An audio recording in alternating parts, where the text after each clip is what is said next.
Faqja Na ishte dikur sjell historinë e Terezës dhe Franit, Prizren, vitet 70. Ishte një ditë pranvere në Prizren, kur Tereza dhe Frani u panë për herë të parë në panairin pranë Lumbardhit. Ajo, një vajze shkolluar, me flok të gjatë dhe buzëqeshje të butë. Ai, një djalosh punëtor, i qetë, që mbante gjithmonë një blok me poezi në xhep. Ishte dashuri me shikim të parë, një ndjesi që nuk e kishim përjetuar kurrë më parë.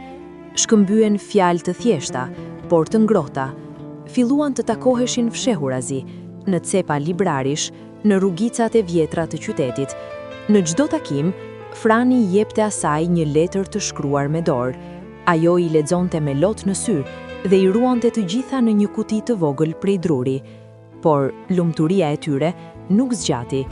Kur familja e Terezës mësoi për lidhjen, reagoi me ashpërsi. Një murator, një djalë i thjeshtë dhe pa pasuri, ti je vajzë për dikë me emër. Tereza u mbyll në vetvete, refuzoi të hante, refuzoi të fliste. Por presioni i përditshëm i prindërve e mposhti, e fejuan me një burr që nuk e njihte.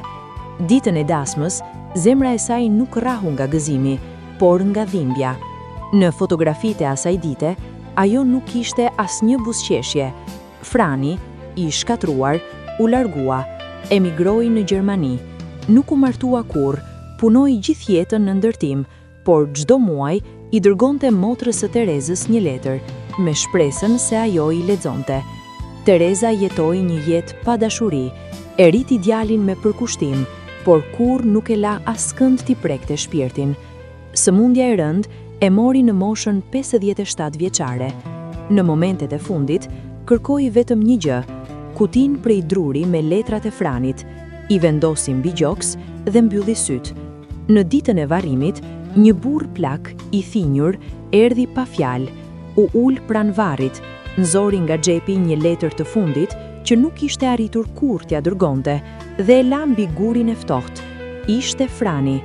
Dikush e dëgjoi duke përshpëritur: "Të dua, edhe pse nuk më lejuan të jem me ty."